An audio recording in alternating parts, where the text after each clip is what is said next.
welcome to another Trailblazer podcast. With me today is Ashley McGillivray, who is an insulator in Alberta.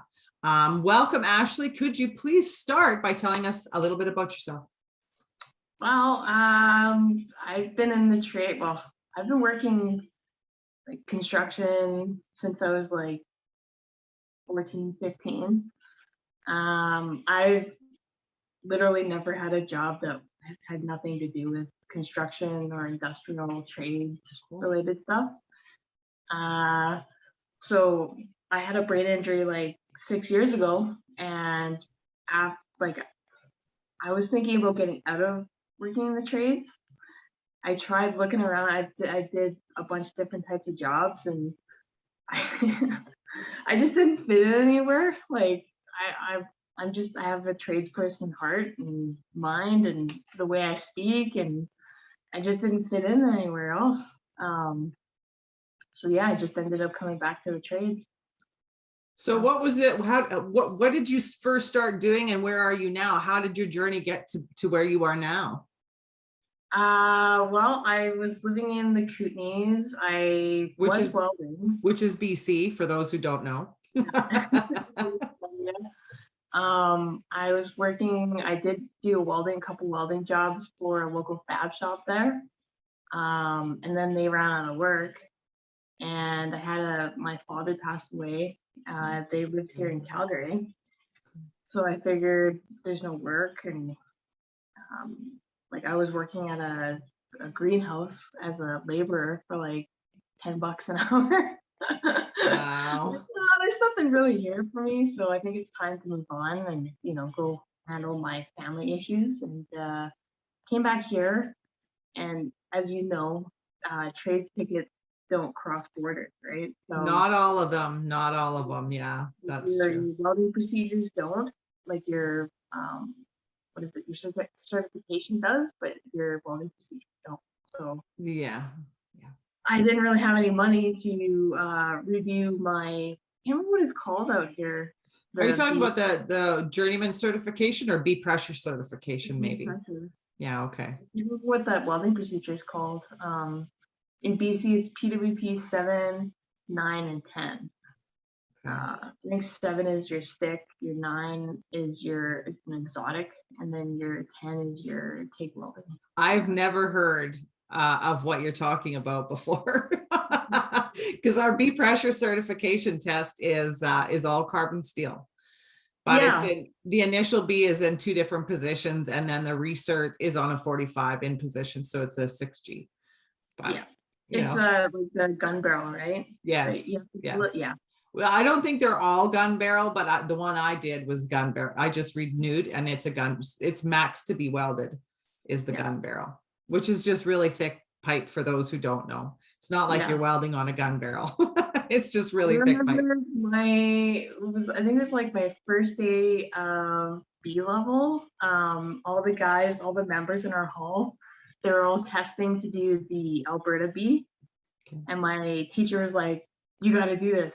You got to try it out. And I just want to see, like, as your baseline, like how good you are. And so I was like, oh shit, like I've never welded pipe before. And let's see what happens. And I almost passed. Like, really? The visual passed, and then we were doing the bend test, and I had a couple of like rotten tie-ins, and so I failed there, but like everything else passed. That's pretty good if they threw it to you as a surprise and you did it. Was it a 6-inch pipe or was it a 2-inch? It was the gun barrel? 6-inch. Oh, 6-inch. Yeah, that's your initial B is on the 6-inch. Yeah. That was good for you though. I mean, you did quite well considering, right? It was really fun. Yeah. It was in the middle of the summer, so it was like 1,000,000 degrees. Yeah, well, I mean, I don't like working in the cold, so I'll take the 1,000,000 degrees. I'll take the sweating any day. I do not like working in the cold. So how did you go from that to being where you are now, being in the insulation trade? Let's see. I was washing cars for like 2 years. And for Dodge, and I was on like a Women in Trades Facebook group, the Alberta Women in Trades Facebook group, and an amazing group. Yes, they're amazing. Robin, she put on a post saying, my hall's looking for members, so if anybody's interested. And I'm like, what do you do? What hall are you with? And she was like, oh, the insulators. I'm like, what is that? I've never heard of that before. So she explained to me what they did, and I was like, okay, that's interesting. Like, I have the experience in that industry, so I mean, I understand a lot of the things that they might be working on. Okay. So I contacted the BA, and he got me to come in, and we just kind of talked about things, my experience and with the piping trades, and yeah, I joined and got my first job. I was actually working out in Manitoba. At the Nice. they were building a pea processing, or was it pea protein plant? Okay. Yeah, Yeah. it was weird. It's probably for people that are vegan like me. Yes. I think it's for like the protein powder and stuff like Yeah. that. Yeah. Energy drinks, those protein drinks for bodybuilders and stuff. I'm not a bodybuilder, but I am vegan. So for those that don't know what an insulator does, can you tell us? Can you give us kind of a rundown of all the things that you could do as an insulator? Well, we're technically called energy conservationists because basically what we do, we work in both commercial, residential, and industrial aspects. Basically, we just insulate things that either need to stay hot or stay cold. We keep them at the temperature they're supposed to be at. And we're basically reducing the energy it takes to keep them at the temperatures they're supposed to be at.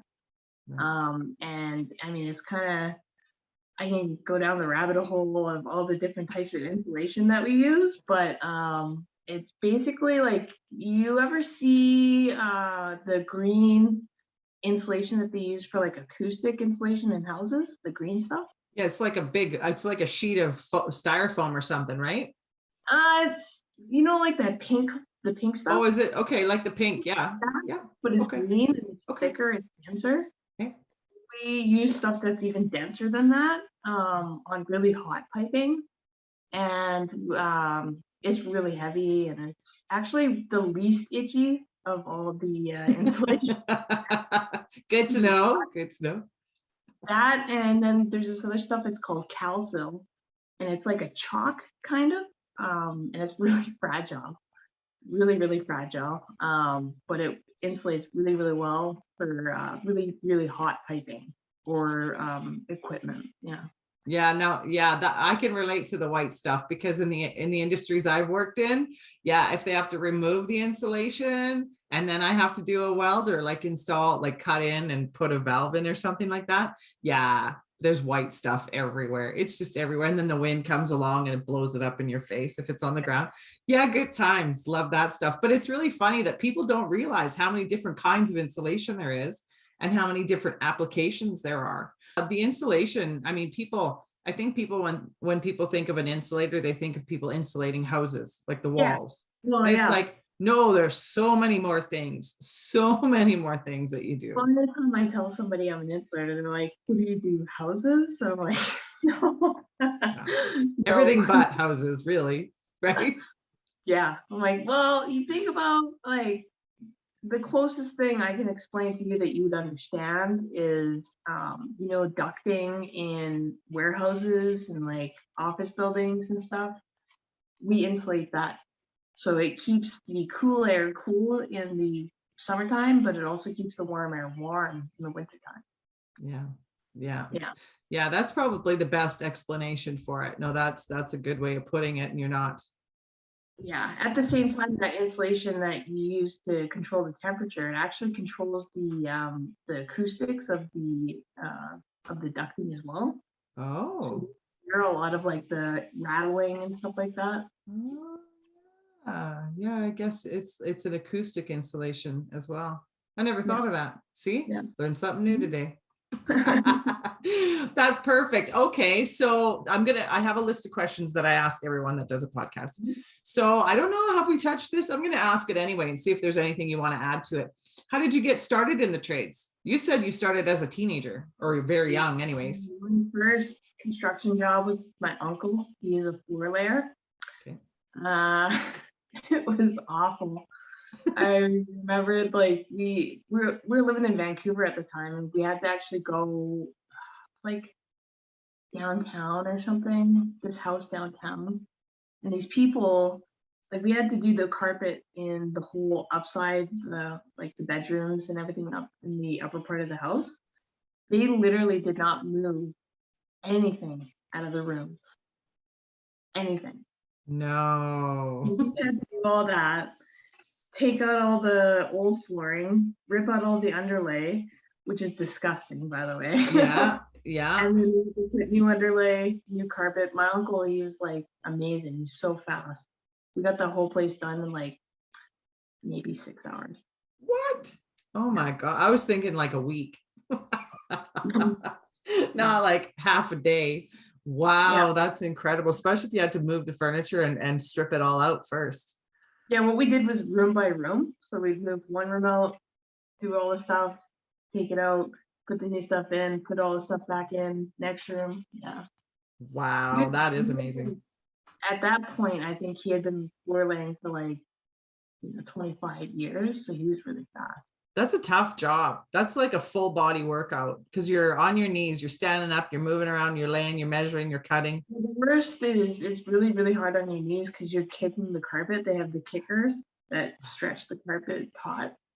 Yeah, like it destroys your knees. Wow. Well, I'm glad you didn't get into that. No offense, uncle, but but then after that, I got a job as a laborer with the renovations company, and they offered me a carpentry apprenticeship. And I was like, no, like all my friends from high school are all becoming steam fitters. So I was like, I'm gonna be a welder. yay! I'm gonna go be a welder. Like I don't need a carpentry apprenticeship. And yeah, so then I was 18.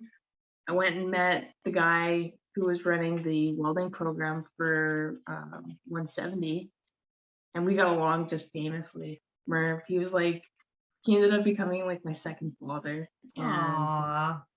yeah, he really meant, like he was just such a nice, really nice guy, but he's also like really smart, really detailed about everything. And I wouldn't have turned out to be the welder that I did if it weren't for him. Oh, is he still there? He retired Oh, did he? like Yeah. 3 or 4 years ago. Yeah. Okay, I'm not as familiar with 170.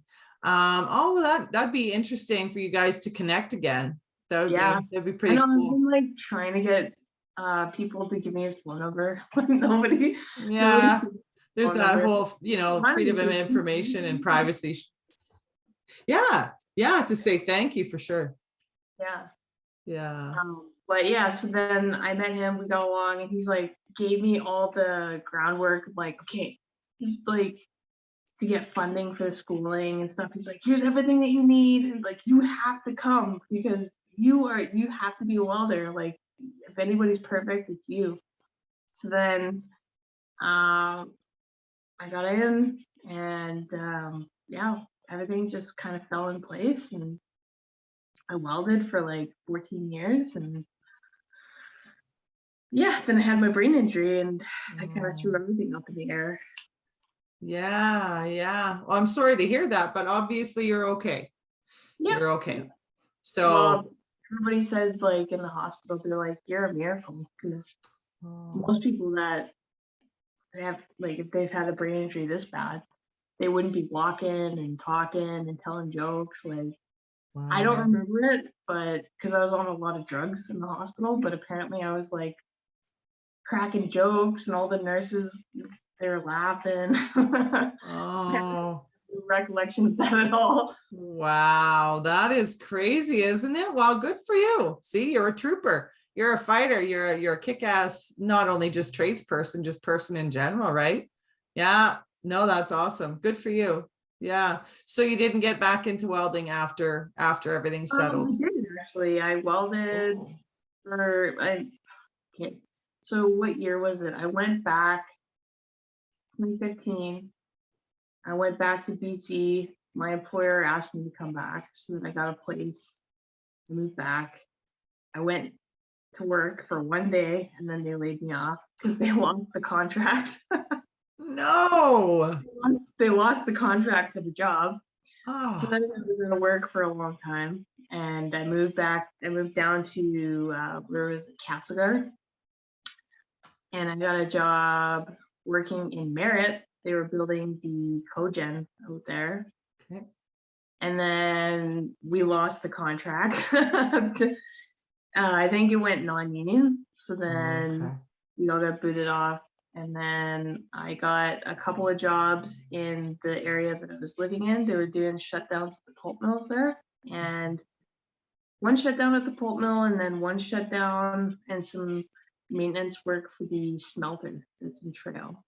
Okay. And then work kind of dried up, and then I came back here after my dad passed away, and I didn't bother looking for work out here because I didn't have any Alberta welding tickets. Okay. Well, I'm sorry to hear about your father passing away. I actually just lost my father April Yeah. of last year. So it's Tough. tough. It's very tough. Yeah. That's My dad was a a- welder too. So yeah, yeah. that's a spot like that you just can't Yeah. fill the spot. That's always Oh, gonna I be know. bad. I know. I've got all my dad's welding stuff right there. I'll show you after. I'll turn my camera. The rest of my room is very messy. Otherwise, I'd turn it now. But I'm fourth generation. So my dad's stuff, especially after he passed away.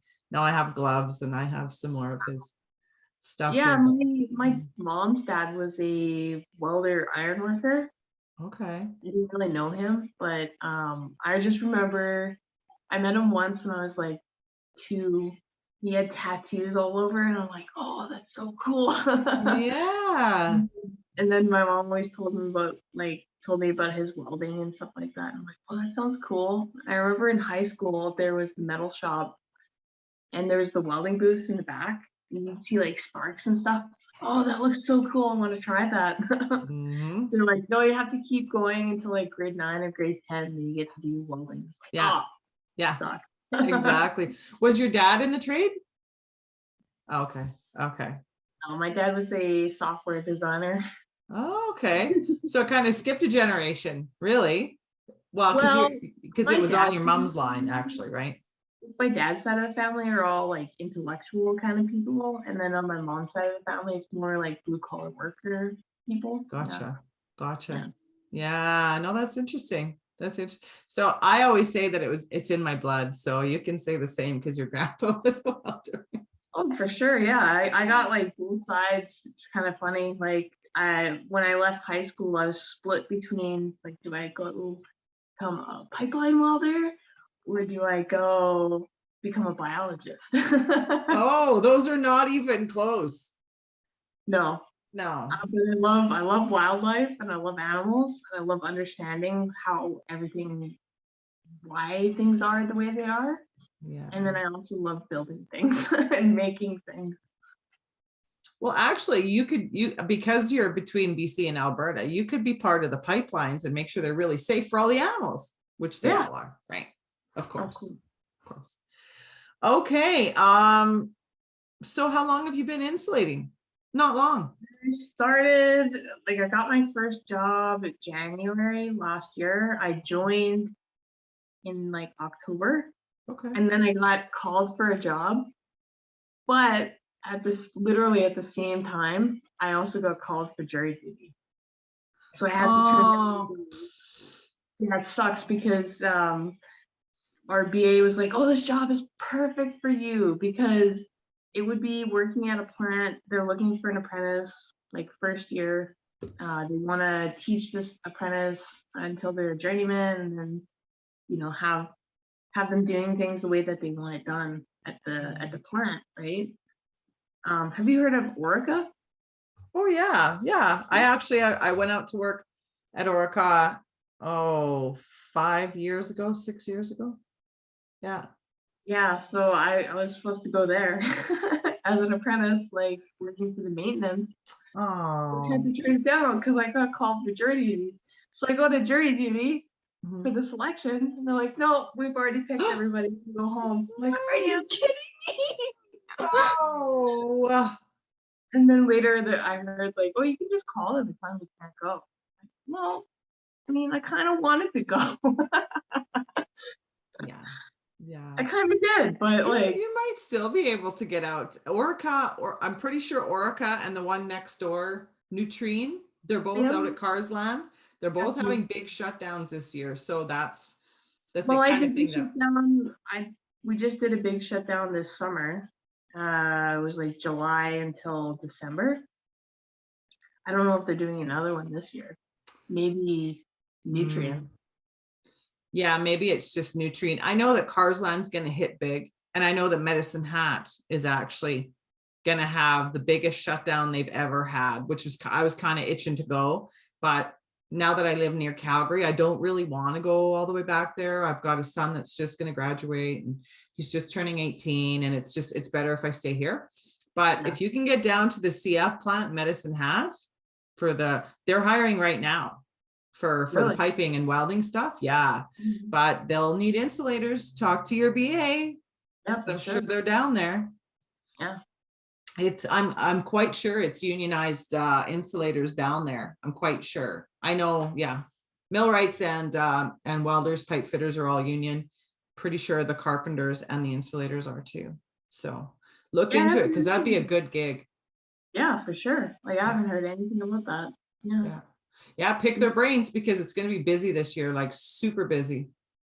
Well, yeah, like they're talking right now. Our hall is basically hiring people through just basic Indeed and stuff like that, just to get people in the hall. Yeah, there's not enough people there. We're talking about bringing people from like Ontario and the East Coast again, but if you look at their job boards, they're looking for people too. So they were hoping they were going to get people from Alberta and BC, and it's going to be crazy. There's going to be so much work. I mean, I don't like to go shorthanded on all our job sites, but you know, it's going to be a lot of overtime, which I always used to like. I don't mind working my butt off, because then you get the big fat paycheck at the end, and then you get laid off and you chill for a week, and then you go spend all your money. It's really great. Go buy yourself a car or go on a holiday or something. Yeah. Yeah. No, it's really good Or money. It's a invest lot your of fun. money. Be smart. Yes, save my money. Save my money. Well, I'm not doing the shutdowns. I got a gig in Calgary that is not a shutdown. So I'll be sticking around, but still, you know, I'll be envying all of you that are doing shutdowns.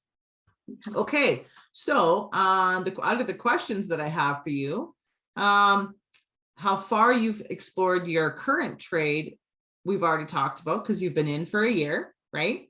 So what's your favorite aspect of being an insulator? Favorite aspect. No weld tests. Good point. I can relate to that. Much lower. Much lower. Yeah. I love that. I love that I don't have to worry about, oh, is this X-ray gonna pass? Like, Yes. Yes, less stress, right? not worrying about my fitter getting a good job or getting stuck with a bad fitter. We like, the best part about insulating is you generally work by yourself. Like, you might get, say if you're a journeyman, you get an apprentice to come help you, maybe sometimes, not always. But typically you're kind of working by yourself, doing your own little thing. And I kind of like that. Yeah.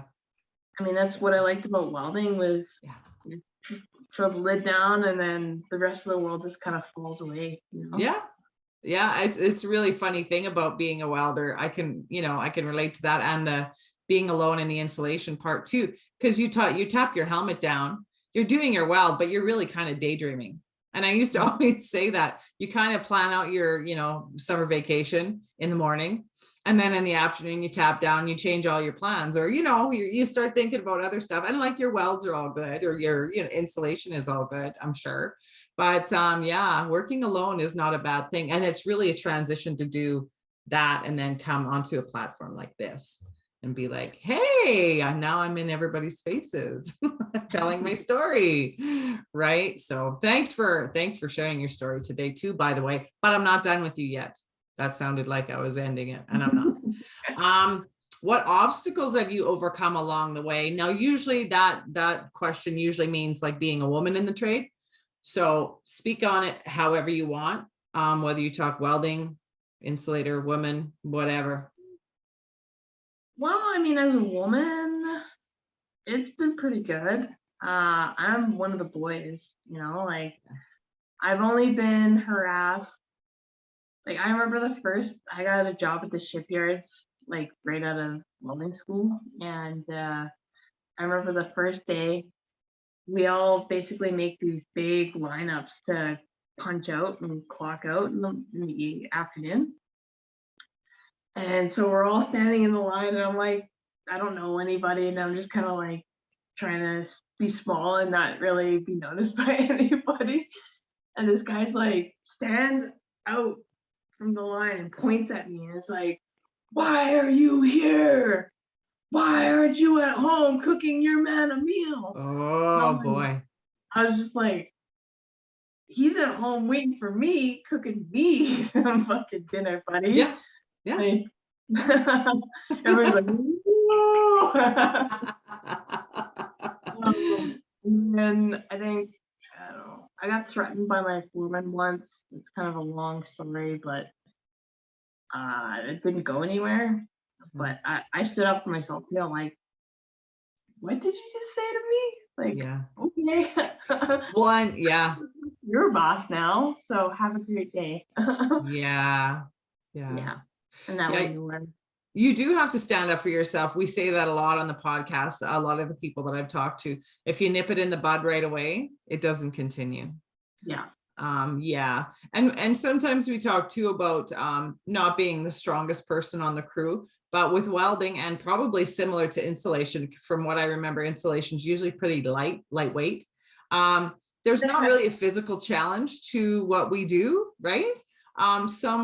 And nowadays there's rules to that. They don't want you lifting heavy stuff, because if you get a back injury, even if you're a big brute, you know, person or masculine big lumberjack man, they don't want you to hurt yourself.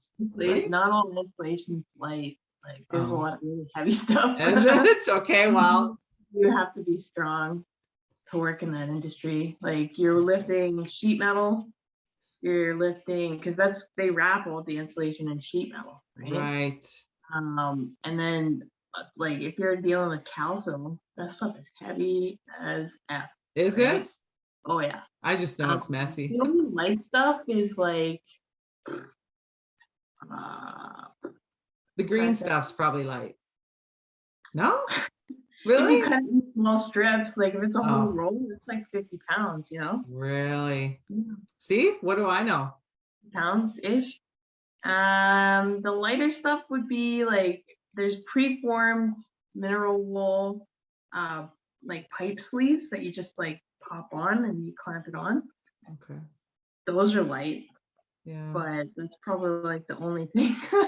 So do you find that challenging? I mean, I think when it comes to heavy stuff, we just get help, right?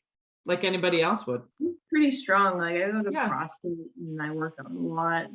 Awesome. For that. So I lift heavy stuff all the time. It's not really a problem for me. But if it's, you know, a younger woman who doesn't really have experience and doesn't work out in the gym, and she's gonna have a hard time. Yeah. Probably gonna get stuck like working either in the laydown or I don't know, with somebody who might do the work for her. I don't know. Like, well, you learn though too. I mean, the same thing with welding. Like when you're first new, you kind of get to know things, right? Like a roll, like a length of welding cable is pretty heavy. And you got to huck that roll on your shoulder, and you got to huff up some stairs. So, I mean, the first couple times you do it, it might be a little challenging. Yeah. But you learn how to do it. You just learn how to do it, right? Like here I am assuming that insulation's light and it's not. So I'm learning. I've always been stronger than most women because I've always been working construction. So yeah. Yeah, and I've also been like fitness oriented as well, like kickboxing, going to the gym, doing stuff like jiu-jitsu and stuff like that. So I've always been very physically active. Yeah. So there you go. Those that aren't, like, I don't know. Some people, you know, like it just depends on what kind of activity levels you're good at, you know? Yeah. I mean, insulation, you know, most of the time you're doing a lot of climbing stairs, climbing ladders, hauling lots of material, and yeah, like you're dealing with big bags of metal and old insulation, and yeah, it's not to scare people away. Like if you enjoy hard work, it's it's the right place for you. But if it's not like if you don't like lifting heavy things and like climbing and stuff like that, I'd recommend, a different trade maybe. Yeah. That's the thing with it, like when it comes to working in the trades or construction, and it's just finding where, like, because there's something for everybody, right? Mm-hmm. Just finding your niche and where you fit. Yeah, absolutely. Absolutely. No, it's cool that you're exploring the insulation stuff. I would love to have you back in the welding trade, but I'm just happy that you stuck in the trades, right? I'm always partial to my trade because I love what I do, but anyways, what's my next question? Did you have any other women to look up to for support when you were in your journey? Now, I mean, you've been in a couple trades now, so talk about whatever. Well, when it came to the welding, there wasn't any journeyman welders female welders that I really had to look up to. I don't really want to talk about the only one that I really knew of. I remember in sea level, like I was moving some an oxy fuel setup, and she's like, "Can you pick up the acetylene bottle?" I'm like, "No." She's like, "You're never gonna go anywhere in this trade." Those bottles are like incredibly heavy. Nobody picks those up. It's the law, lady. Like, wow. after that, but most of the inspiration I got was from my fellow classmates. There's a woman named Danielle and another woman named Barb. And we kind of like, we're all still sort of friends, and we keep in touch and make sure everybody's okay. And we're like, just keeping each other's backs, looking out for each other. Yeah. But then there was some steam fitter women. There's only like one or two journeymen that I knew of. And they were really hard working women, good at what they did. Never heard anything bad about them. Just like really hard working women. I'm like, wow. So I always looked up to them. Yeah. There wasn't really a lot. Yeah, there's not enough. There's never enough. Insulation. There's one lady, her name's Ola, and she, I think, is a sprinkler or a steam fitter. I know Ola. Yeah. Yeah. Yeah, she's smart. She knows a lot. Yeah. Yeah. Yeah. So no, yeah, she's great. Yeah. Yeah. I don't know if she's a sprinkler fitter or a pipe fitter. I thought she was a pipe fitter. Pipe fitter, yeah. Steam fitter, pipe fitter, maybe. Yeah. No, she's amazing. Yeah, she's really amazing. I sat at the same lunch table with her. Oh my God, 5-6 years ago, the last shutdown I worked, like 5 years ago. Anyways, yeah, no, she's really great. It's great to have women, like other women around. I mean, obviously there was that one you were talking about that wasn't so great, but I mean, it's like any job you have, there seems to be one bad apple in every like company. And we don't want to showcase them. They do exist though. It is good to like admit that, there are shitheads around still, honestly. Anywhere you go. No matter what you do for a living. Whether it's working in an office, there's always going to be somebody that doesn't like you because you're you. Yeah. And that maybe that threatens them or whatever. They just don't like you.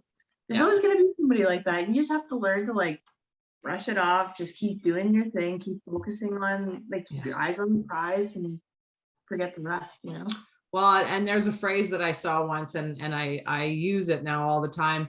Are they intimidated or are you intimidating? Because there is a difference, right? You just be you. If they find you intimidating, well, that's on them. That's on them, right? no loss on your part, right? If they choose to go a different way. No, You're it's not being abusive or mean. You're yeah, just being who you are, and it doesn't matter. yeah, Yeah. absolutely. Yeah. So you did have some women to kind of hang out with, chum with, or be mentored by, I suppose. Mentorship is a big word we use these days. That's good, because a lot of times there aren't a lot around, right? So it's really good to have somebody to look to. I didn't have that many when I was, very first starting the trade, but I did find a few along the way. So it's good. And Alberta Women in Trades Facebook group is so awesome for that. I think there's like 3,000 members now in just like 2 years. It just boomed, right? And that's how I know you, right? Yeah. Yeah, it's such a great place, because you can ask a question and you get like hundreds of responses, and they're usually quite all positive, right? I mean, Yeah. very rarely do you get the odd, like, kind of questionable reply, but it's like, hey, what's the best kind of boot to wear, and all of a sudden there's like, get this one, this one, this one, this one, this one. It's like, thank you, right? Yeah. So no, it's really, really great. It's a great group. And that was Miriam that started that. So Miriam, happy to call her my friend. She's really cool. I'm sure you've connected with her on a lot of levels as well. She's always out there. But okay, what other questions do I have? So what does a day in the life of Ashley the insulator look like? Well, when I was working at Orica, I was up at 3:30 or 4 a.m. packing my lunch, out the door at 5, be out there for, usually get there like 6:30 to start at 7:30. So I'd like to have my breakfast, my coffee, hit my vape a little bit, and have them like all mentally prepared for the day. And then, yeah, just work and do my thing, be ready to go home at like, was it 5:30? Get home, I'd have dinner, shower, and pack my lunch, and I go to bed. Yeah. See, and so were you working like 4 8-hour shifts, 5 8-hour shifts, or like what was your shift? We started off doing 410s, and then we moved to rotating 610s. I thought, or no, we get 1 day off a week. So we chose which day. We had a small crew, so we each have 1 day off a week. Oh, And yeah, we like, I think I had Tuesdays off, and then yeah, so I'd get Tuesdays off, and yeah. 6 10s, that's good money though. Yeah, it was a lot of, it's like an hour driving each way. Yeah. I think there are hotels near Carsland, but I always drove it too. Yeah, it's a good hour at least from where I am. Paying LOA, and they weren't paying travel. So No. Yeah. Yeah, that depends on the job. But yeah, no, that's a good day. I mean, it's a typical day for anybody working anywhere. You get up in the morning, you have your breakfast, you drive an hour to get there, you do your thing, you drive an hour home, you make your supper, pack your lunch, and go to bed, right? And it makes a big difference when you enjoy what you're doing for a living. There's so many people that are in an industry they don't enjoy, and then they're just miserable and they can't wait for the weekend. And it's like, oh no, and now I got to go back to work on Monday. Oh. So being happy in what you're doing makes a huge difference. And I find that most of the people that I talk to, well, all the people that I've done podcasts with, are happy with what they're doing, right? And that's why we share the stories to show what women in trades, what the life is like, right? Yeah. It's an awesome life. Find it more satisfying than other jobs that I've had where I usually do work quite hard. Like when I was washing the cars, when I worked at the greenhouse in BC, and I also worked for UPS for a couple of years as well. You work hard and fast, and you get it over with as quickly as possible, and then you get to go home. Yeah. But you get paid very next to nothing, like $15 an hour. Out here in BC, minimum wage was like $12 an hour when I left. Yeah. but I was getting Yeah. paid under the table, so I was getting paid $10 an hour. Oh boy, hey. And I think another benefit for working in the trades too is you have like you have pride in what you've done. You actually have a product when you're done your day, like your Eve insulated, all that piping, for example, or that whole area. And what I find too is when I talk to tradespeople too, and now like you talk about Orica, you can drive by that place and say, oh my God, I worked there for like a year, or, oh, people that have worked at the Calgary Cancer Center, for example. I didn't go there, but they're like, look at that. That's going to be around for like hundreds of years. I was a part of that project. There's such a pride that we get in the things that we've done. So yeah, it's pretty awesome. So do you have any advice for others that may be looking to get into the trades? Take a trades exploration course. That's like honestly, the biggest thing I could say is you get to dip your toes in just about everything. Yeah. And you can really see what it is that you enjoy the most. Yeah.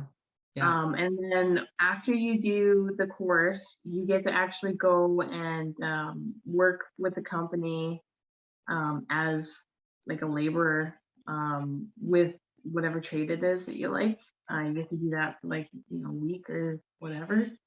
And you get to try it and see if you actually like it in real life, Yeah. I recommend that. Like anybody, all the women in trades people, like on that Facebook page, all the people asking like, I'm thinking about getting into trades, what should I do? And it's like, take an exploration course and then you can find out what you want, because you're gonna get all this information from people from their perspective, and that doesn't really mean much to you, right? Because everything we experience is our experience, is not other people's experience. It's very different.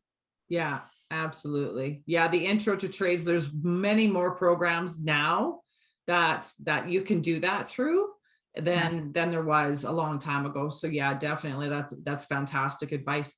So the final remarks are yours. If there's anything we haven't talked about you want to talk about, or you want to throw out some advice out there, I mean, whatever you want to have to say, the floor is yours. Well, I mean, it's hard advice. Like, I say be smart with your money. Don't trust the government or anybody else to save money for you. I was putting away towards a pension, and my union lost all my money, my pension, and I was putting towards a pension for like 13 years. I walked away with $11,000. What? Oh, we need to talk about that off camera. What? So I'm not gonna say which union or anything, but save your own money. Make sure you pay attention to that, because that's your livelihood when you get old and you can't work anymore. Also, take the trades exploration and see if you like anything. Who knows, maybe trade work isn't for you. Maybe it is. Maybe you just gotta try it out.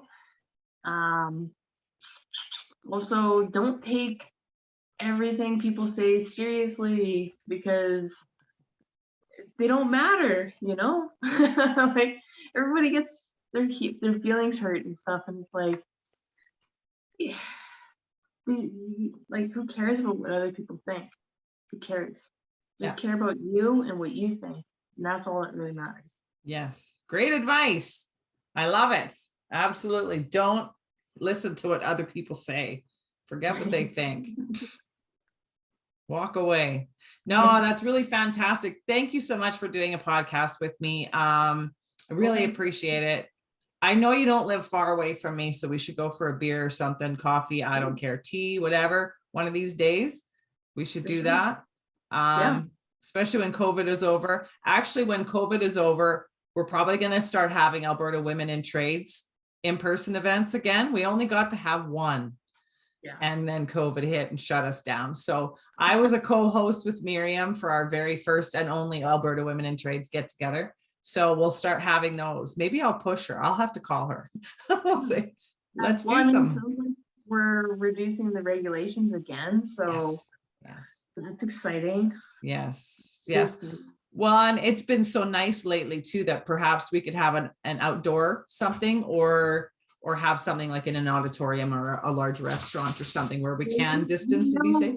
Alberta, and this is fall spring, right? This is not actual spring. Well, you know, yeah, sometimes Alberta pretends to have a spring, but don't get too comfortable because it's going to hit you with a snowstorm if you say it out loud. So like you just jinxed us, because now knock on wood, knock on wood. Oh my God.